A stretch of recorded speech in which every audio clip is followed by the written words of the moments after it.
And continuing on the theme of good economic study numbers, I'm going to ask JJ to come up and walk you through Excelsior. Very interesting story. Those of you that are familiar with and follow uranium deals, producers are probably familiar with the ISR process, in situ recovery, in situ leach.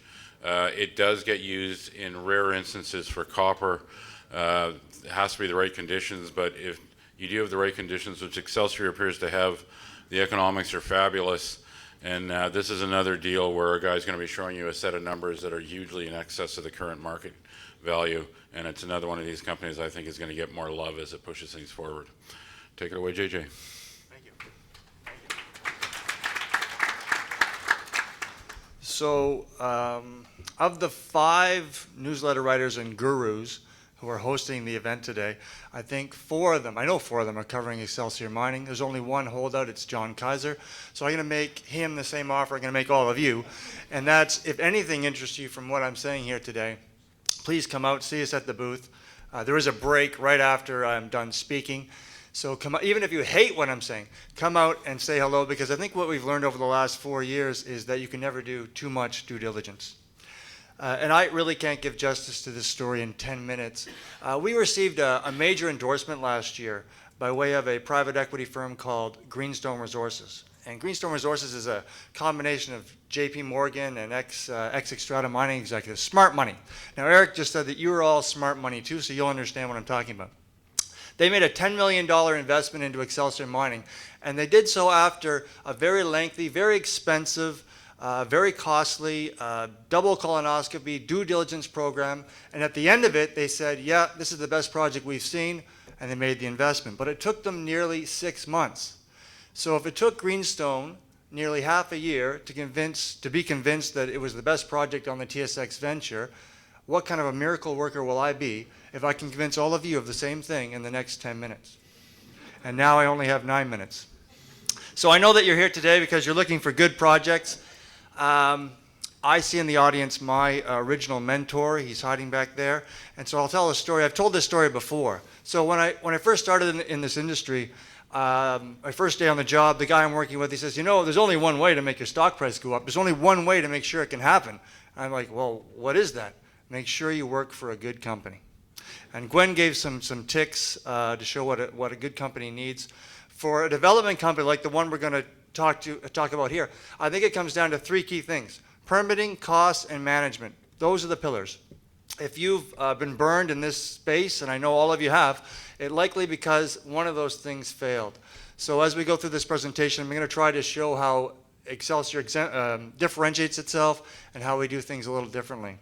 So we are a pure copper story. We're looking to produce pure copper cathode sheets, just like you see right there on the screen. And what makes our story special, what makes it unique, is we're not going to dig the copper out of the ground. We're going to pump it out of the ground using injection and recovery boreholes, just so you see there in the top right.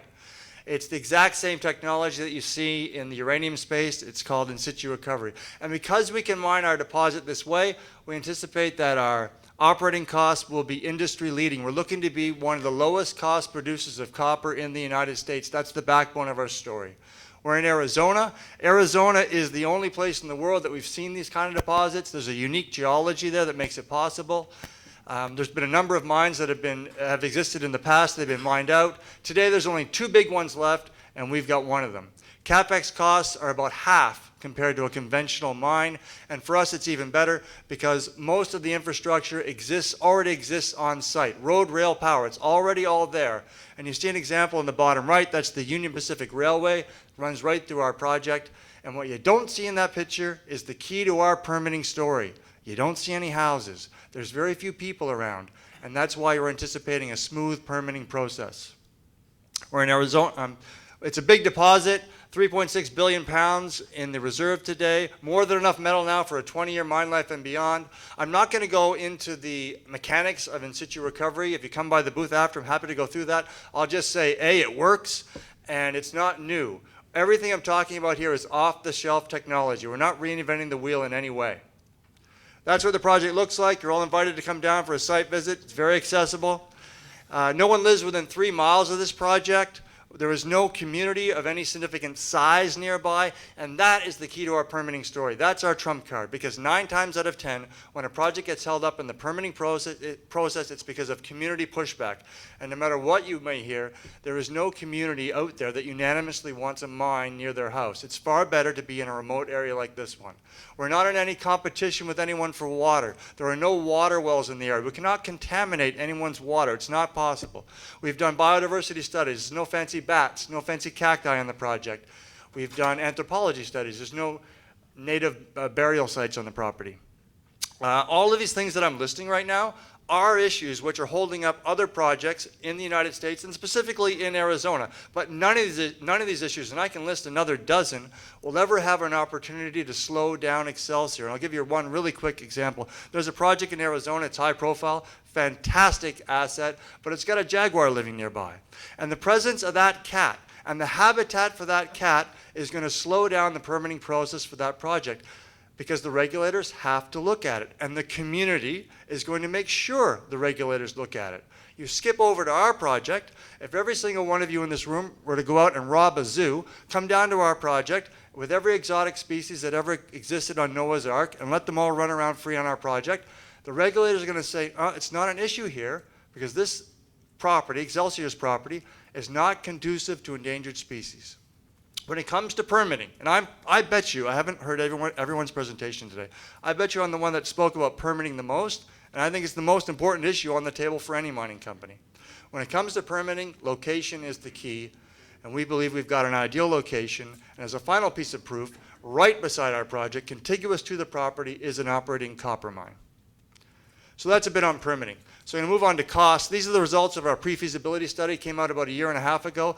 Industry-leading numbers, all revolving around that very low operating cost you see there of 69 cents a pound. So that's our target. That's where we're heading. If we're looking to produce copper at well under $1 a pound operating cost, which would make us one of the lowest cost producers of copper in the United States. That's also the key to our risk management. The spot price for copper can come way down lower than it is today. We're still in business. Our competitors are out of business. The big number there, the NPV, $820 million. That is 30 times greater than our current market cap. So that's the value argument for owning Excelsior today. We're trading at a market capitalization which is 30 times less than the net present value from our pre-feasibility study. And as we move this project forward and into production, we're going to look to close that gap. Our goal next year is to produce a feasibility study which mirrors or echoes the numbers that you see right here on the screen. If we can do that, then we will have one of the most attractive copper projects in the United States. And how do you do that? How do you replicate these numbers? It all starts and ends with having a good management team, a real management team. I know everyone says they've got great management. I like to say that we've got a real management team. These guys, Stephen Twyrold, Roland Goodgame, they have put mines into production, they've operated mines, they have genuine operations experience. Another good sign that you've got a good management team is that they actually have skin in the game.